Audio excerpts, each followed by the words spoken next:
Coming soon, coming soon, coming soon. There is going to be a new model car podcast called Model Car Enthusiast Podcast. It's going to be on the Lucas C channel and also on Spotify. And I am going to be one of the hosts on the show. There's going to be probably 6 or 7 hosts. So it's just going to be about model cars. So here's the logo.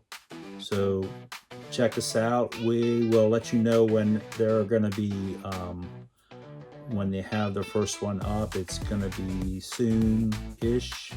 So check it out. Let me know what you think when you get there. Wheels, stance, color, and attitude. The art of rake.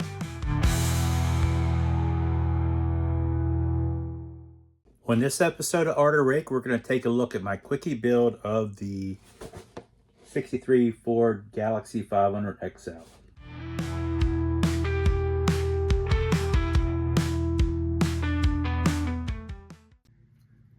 Okay, so today we're going to take a look at my Galaxie that I just finished up.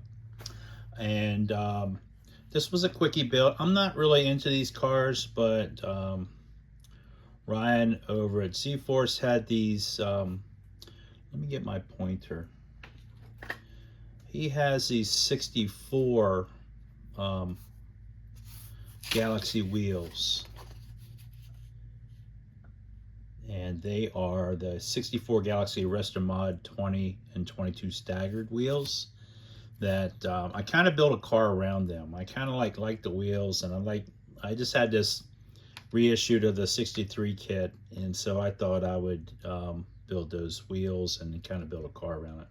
And I always I'm not big in these Fords, but I always like the big Fords with the ones that had the teardrop hood on it. So I got a resin teardrop hood that I grafted on here, and I don't know where I got that at. It's hard to say. And then also, I drilled out the headlights. I guess I could just pick this up. Oops, bumping again. I'm always bumping. So I drilled out the headlights like it had ram air in it. And that's that, what was that stuff called? Oop, dog's out front. Aluminum micro mesh that I've been using. I put that in there, and then I also drilled out the teardrop and I put it in there, so I have it there. And these are just decals that come with the kit. And then I also used the decals on the logo here, and of course I got my little Art of Rake back window decal. These are photos of my actual antique license plates that I photo reproduced on glossy photo paper. And my little exhaust tips are from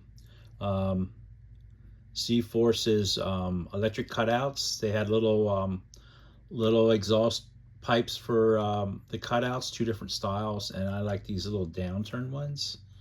I thought they looked good on this Ford. And that's I have been putting aluminum exhaust tips on my cars for, well, since the 90s, and this is probably the first car where I didn't use them. So I put these on. I thought they looked good on this Ford, the way they kind of turned down. And of course I got Zforce's, I think I already did a tutorial on these wheels. I put the tire valve stem on the wheels, and I also did all the wash in around here, and also I did the red, white, and blue on the logo of the wheel. And this is a combination of foil, and I do use the chrome pens a little bit throughout this. So the paint, got my magazines wedged underneath there. The paint on this, what I started with is I used Rust-Oleum flat red primer. Again, because I'm doing a weathered look, I don't, I'm not going to debate Rust-Oleum, but I do use it for stuff like this. And I put it on very rough. Like I'll stand back, and more orange peel to me, the better when you're rubbing through on these. So I used Rust-Oleum flat red primer. I used Tamiya TS14 black because I had it. And I used Tamiya TS7 Racing White, which is kind of a yellow white, which kind of looks like the Ford Wilmington White. Kind of looks that same color. So I used that. And again, each coat I put on there, it's kind of like orange peely and spitting and all kinds of stuff. That just gives you, when you start rubbing through, that just makes it look, more checkered and worn. And so this is just a driver. It's not made to look crazy or anything like that. So I just wanted a weathered look, like a retro mod where they did all the suspension and put a big motor in it. Nice interior, but the body was left kind of patinaed. And I did fill in the, they had little chrome things on the fenders. I filled them in, puttied them in. But when I put those 3 coats of paint on it, they're kind of sticky in between. It really doesn't matter. And then once I wet sand it, and even then, if it's not totally cured, it's okay. I wet sand it, and then I hit it with Krylon flat crystal clear. That's my method for what I call my type of weathering. I know a lot of other people do it different ways, but that's just the way I do mine. Let's see, what else did I do to this? All the chrome has been stripped, and all the seams have been sanded, and the fit been cleaned up a little bit on the chrome. And I just did Revell spray chrome, and I just use a black wash in there, and then use the kit decals on it. I did do the headlights and parking lights. I did them using the UV curable resin, the clear resin.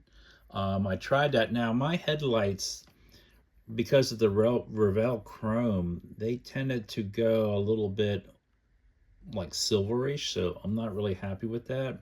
I love the look of the UV lens on it, but I wasn't happy what it did to the paint underneath. So now the parking lights, I did the same thing, and I used some Tamiya transparent orange and just mixed into the resin, and I liked the way they came out. And of course I got my Zforce front license plate, and I photo reproduced that and did the same thing with glossy photo paper.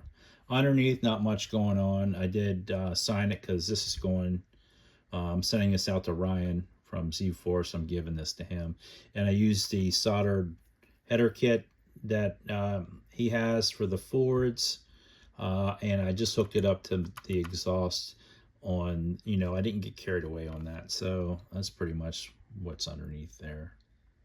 Again, I didn't really get carried away. It does have a motor in it, but it doesn't have any detail under the hood, so the hood's glued closed on it. So that's pretty much what I got going on with this one. I'm glad to give it away. Like I said, it wasn't something I really like. I mean, I enjoy the process of doing it, but it's not something that I'm really gonna keep. So that's pretty much it on that one.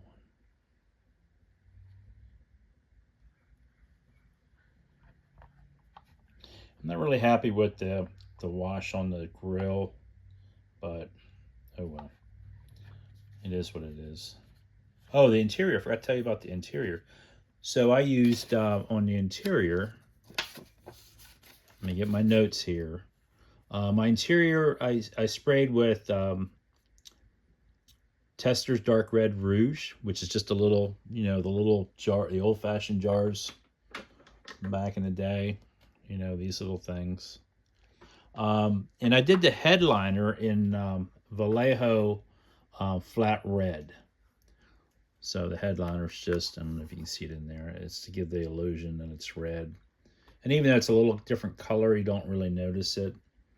Of course, the carpet I used the embossing powder, the primary apple red. It's super fine. And then everything else is either chrome pen, or I did do the seats and the door panels with foil. In those, I don't know if you can see that or not. I need to have another light. Those let me see if we can use this.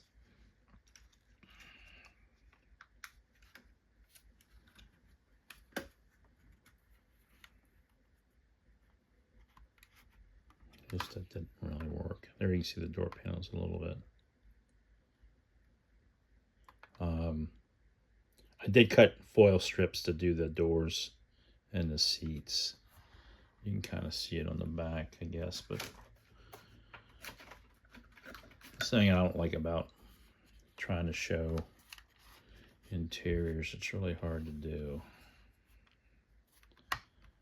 But it turned out okay. But nothing fancy. I didn't get carried away with it. And actually, I forgot to do the gauges on it. I thought I did those. I guess I didn't. I'm going to have to pull this apart and do the gauges. But again, it gives the illusion of, you know, it's got the artery rake, of course. But yeah, it's a fun build. Like I said, I treat these AMT and some of the MPC, you know, they've been pounding these kits out forever, and that's nothing wrong with that. I mean, I know going into it, I'm sure some of the younger builders, when they buy these, they're expecting something of higher quality. But going into these, I know what they are, and so I don't try to reinvent the wheel. I'm not doing a high-end build out of one of these. I just enjoy them because they were kits that were out when I was young, and I treat them with a grain of salt. And I'm a sucker for these retro box art things, so I buy stuff just because of the box. But that's going to be it. So we'll see you on the next one.